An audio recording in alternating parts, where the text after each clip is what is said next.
Aku akan melakukan ritual tolak bala yang ditujukan semoga di tahun 2024 ini ke depan musibah yang akan terjadi nanti bisa diminimalis ya. Bismillahirrahmanirrahim. Assalamualaikum warahmatullahi wabarakatuh. Alhamdulillah, jumpa lagi dengan saya di channel YouTube Maisha Al-Fatih. Teman-teman semua, di video kali ini kita akan membahas tentang ramalan dari seorang indigo yang menyatakan akan terjadi sesuatu yang besar, yakni suatu bencana alam yang akan terjadi di Jawa Barat pada bulan Agustus dan akan terjadi tsunami pada 3 tahun yang akan datang, teman-teman. Nah, juga kita akan bahas tentang ritual tolak bala yang dilakukan oleh seorang paranormal perempuan. Namun sebelum itu, teman-teman, bagi teman-teman yang belum subscribe channel YouTube ini, silahkan klik tombol subscribe-nya dan jangan lupa aktifkan tanda loncengnya agar teman-teman semua mendapatkan notifikasi video-video terbaru dari channel YouTube ini.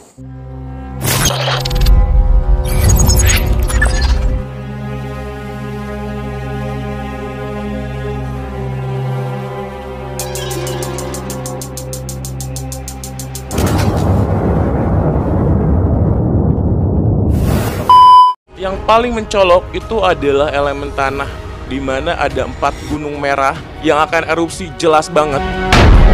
Di akhir tahun pun sudah terlihat gunungnya. Video ramalan indigo ini, teman-teman, dibuat pada akhir tahun 2023 kemarin, teman-teman. Dia menyatakan akan terjadi banyak bencana alam di Indonesia ini. Akan terjadi gunung meletus, akan terjadi tsunami, akan terjadi banjir yang luas pada tahun 2024. Tapi ada 2 gunung yang akan muncul sangat jelas, bahkan abunya pun cukup luas. Hanya dengan menggunakan media segelas air, indigo ini meramalkan akan terjadi bencana alam.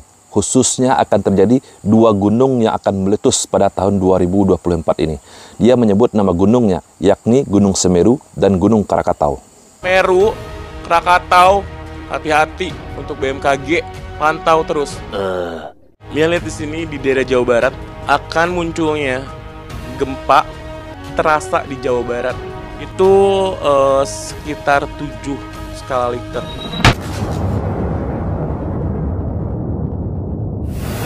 Dia juga menyebutkan akan terjadi gempa besar yang akan terjadi di Jawa Barat dengan skala 7 skala Richter.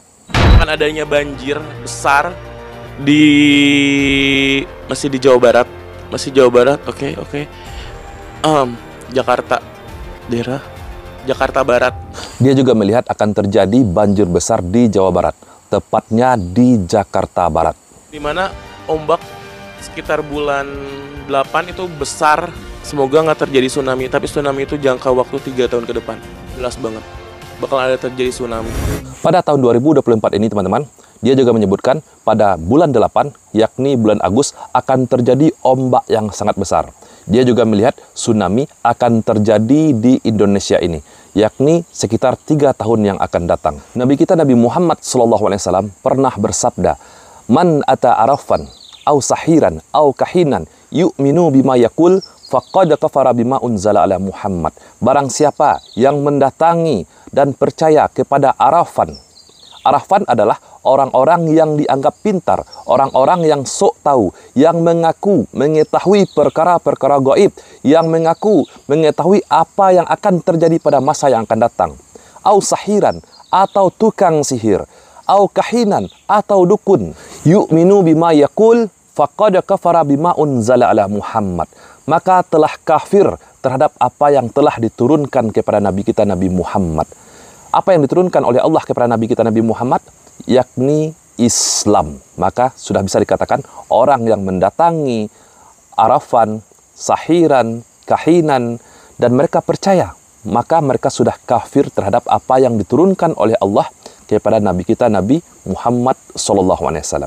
Ustadz Khalid Basalamah pun, teman-teman, pernah berbicara tentang masalah ini, teman-teman. Nah, bagaimana videonya? Langsung saja, mari kita simak. Kita diharamkan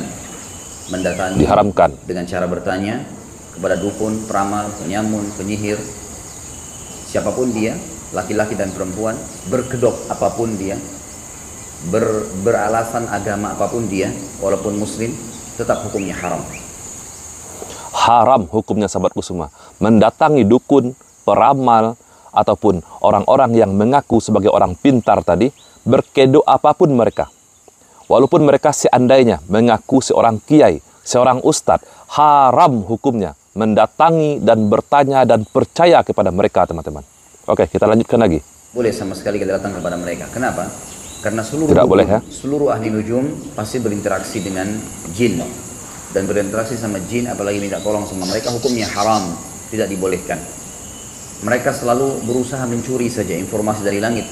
Sebagaimana sudah pernah saya sampaikan riwayat tentang batu meteor yang jatuh, kemudian baginda Nabi SAW menjelaskan kepada para sahabat kalau itu adalah anak-anak panah malaikat yang dilemparkan kepada syaitan yang berusaha untuk mendengarkan atau mencuri informasi dari langit. Dan banyak di antara mereka yang terbakar dengan anak-anak panah tersebut, sementara yang lolos di antara mereka akan datang membawa informasi kepada teman-temannya daripada dukun peramal penyihir ini, menginformasikan kepada mereka berita dari langit. Kata Nabi SAW, dan dari 100 berita 99 semuanya dusta, hanya satu yang benar. Yang benar pun itu karena dia mencuri informasi dari langit. Kalau hadis ini sudah jelas bagi kita teman-teman dengan sanad yang sahih, lalu untuk apa seseorang di antara kita masih pergi untuk meramal tangannya, meramal wajahnya, meramal nasibnya? Sekarang lebih parah lagi, teman-teman. Bukan hanya kita mendatangi dukun atau peramal tadi, teman-teman, atau tukang sihir, tapi mereka sudah publikasikan di media-media sosial. Berapa banyak orang-orang yang melihat video mereka, yang percaya kepada mereka. Ini kita sangat khawatir dengan nasib saudara-saudara kita yang umat muslim yang masih percaya kepada mereka. Sungguh sangat miris sekali, teman-teman. Di negara kita, negara Indonesia, yang katanya adalah negara yang mana penduduknya adalah penduduk muslim yang terbesar di dunia. Tapi praktek-praktek yang seperti ini sangat subur di negara kita, teman-teman. Bahkan ada sebagian ulama yang pernah menjelaskan bahwa barang siapa yang percaya kepada seseorang yang sudah mendatangi tukang sihir atau orang pintar, indigo, lalu menceritakan kepada seseorang ini, lalu ketika seseorang ini percaya kepada ucapannya, maka sholatnya tertolak selama 40 hari, teman-teman. Teman-teman bisa bayangkan, jangankan kita mendatangi mereka, mendatangi tukang sihir, orang pintar, peramal, dukun, mendengarkan saja orang yang pernah datang kepada mereka, lalu kita percaya dengan ucapan orang yang pernah datang tadi, maka sholat kita tertolak selama 40 hari. Nauzubillah. Nah, teman-teman, di video kali ini ada sebuah praktek kesyirikan, teman-teman. Syirik adalah dosa yang paling besar di hadapan Allah. Yakni seorang paranormal perempuan yang melakukan suatu ritual kesyirikan yang katanya bisa menolak bala, teman-teman. Oke, bagaimana videonya? Langsung saja, mari kita simak. Saya Ratu Ayu akan mencoba untuk menolak bala ya di tahun 2024 ya. Aku akan melakukan ritual tolak bala yang ditujukan semoga di tahun 2024 ini ke depan musibah yang akan terjadi nanti bisa diminimalis ya. Dan kali ini saya tidak sendiri, saya bersama Putra Kelana. Di samping saya terlihat ada sesaji dan kemudian di sini ada bumbu dapur ya, yang bumbu dapur. Nauzubillah. Jadi teman-teman, perempuan ini yang katanya adalah seorang paranormal akan melakukan ritual tolak bala dengan menggunakan sesajen dan bumbu dapur. Oke, apalagi teman-teman? Kita lanjutkan videonya. Adalah supaya adanya kemakmuran untuk masyarakat Indonesia, dan dupa dan juga bunga. Bunga ini artinya semoga bangsa kita semakin harum dan mewangi dan menghalau berbagai macam musibah yang akan terjadi ya. Menghalau semua musibah yang akan terjadi hanya dengan dupa, bunga, dan bumbu-bumbu dapur, teman-teman. Dan di sini aku juga ada ya, nanti kita akan melakukan ritual sawer yang tujuannya adalah supaya mengusir makhluk gaib yang memang akan mengacau bangsa Indonesia maupun masyarakat Indonesia. Karena luar biasa, perempuan ini bisa mengklaim, dia mengklaim bisa mengusir makhluk gaib yang akan mengacau bangsa Indonesia. Wah, satu negara, teman-teman. Setan-setan makhluk gaib yang mengganggu satu negara. Bayangkan, teman-teman, 270 juta lebih umat manusia yang ada di Indonesia. Berapa banyak setan-setan yang ada di Indonesia? Dia akan menghalau dengan ritualnya ini, teman-teman. Dia sebut tadi ritual sawer. Seperti yang kita ketahui, di tahun 2024 itu ada unsur api 80% dan 20%-nya adalah unsur air. Untuk itu, hari ini ya Mas, kita kedatangan hujan juga, disertai hujan yang artinya adalah ritual ini memang sangat dinantikan oleh para leluhur kita dan juga untuk kedepannya agar bangsa Indonesia. Ritual ini sudah dinantikan oleh para leluhur kita dengan turunnya hujan. Ini orang ini kepercayaannya apa? Kepercayaan animisme kah? Zaman sekarang masih adakah percaya seperti ini? Indonesia kedepannya terhindar dari segala macam musibah yang aku lihat di tahun 2024 akan adanya lautan api dari pertumpahan darah. Ini sebenarnya ritualnya sangat berat sekali dan ini kita bikin sesimpel mungkin dan mungkin akan dilanjut setelah ini. Kita biasanya akan lanjut dengan yasinan yang artinya tawasul ya, seperti itu, tapi ini dipersingkat aja. Dia mencampur adukan semua ajaran teman-teman. Tadi dia percaya kepada leluhur, yakni ini adalah percaya kepada animisme, lalu mencampur adukan dengan ritual yang ada di dalam agama kita Islam dengan membacakan yasinan katanya tadi teman-teman. Dia sebut juga dengan membaca yasinan sebagai bentuk tawasul kita untuk menolak bala. Pemahaman ataupun kepercayaan seperti ini teman-teman disebut dengan kepercayaan sinkretisme, yakni mencampur adukan beberapa jenis agama dijadikan menjadi suatu kepercayaan. Ini tentu saja adalah kepercayaan yang sangat sesat dan menyesatkan. Oke, teman-teman, kita lanjutkan lagi videonya. Ada abu di sini. Abu ini aku ambil dari kelenteng tertua yang ada di kota Cirebon. Abu, teman-teman. Abu. Itu dimana ditemukannya jangkar yang sudah ribuan tahun yang lalu ya, dan ini bagus untuk proteksi ya, bagus untuk proteksi, untuk perlindungan. Na'udzubillah. Ini adalah jelas sekali teman-teman, bentuk kesyirikan akbar. Abu dijadikan untuk sarana proteksi, sarana perlindungan teman-teman.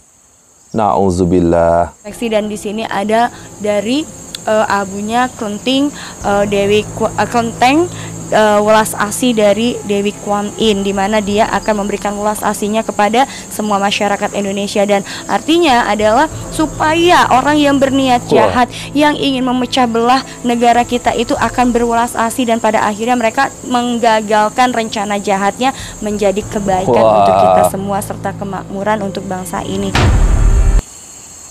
Abu Dewi siapa tadi? Dewi Kuan Yin atau Dewi apalah? Nggak jelas lah teman-teman. Abu Dewi ini teman-teman dijadikan sebagai sarana proteksi, perlindungan untuk seluruh masyarakat Indonesia. Na'udzubillah. Di video kali ini teman-teman, saya mengingatkan kepada seluruh kaum muslimin yang menyaksikan video ini, hati-hatilah dengan ritual-ritual yang dilakukan oleh perempuan tadi. Ritual-ritual semacam itu adalah ritual kesyirikan. Dan ingatlah teman-teman, kesyirikan adalah suatu dosa yang paling besar di hadapan Allah. Akan kekal, akan abadi di kerak nerakanya Allah. Na'udzubillah. Jauhi teman-teman. Dosa syirik tidak akan pernah diampuni oleh Allah. Na'udzubillah. Bagi teman-teman yang pernah melakukan ritual-ritual seperti ini, yang pernah mempraktekkan ritual-ritual kesyirikan, maka bertaubatlah sungguh-sungguh kepada Allah. Tinggalkan semua praktek-praktek seperti ini. Menangislah di depan Allah. Minta ampunlah kepada Allah. Dan berharaplah semoga Allah mengampuni dosa-dosa kalian yang pernah melakukan ritual-ritual kesyirikan seperti ini. Saya, Rizky Misa Putra. Semoga video ini bermanfaat untuk kita semua. Barakallahu fikum. Assalamualaikum warahmatullahi wabarakatuh. ومن أحسن قولا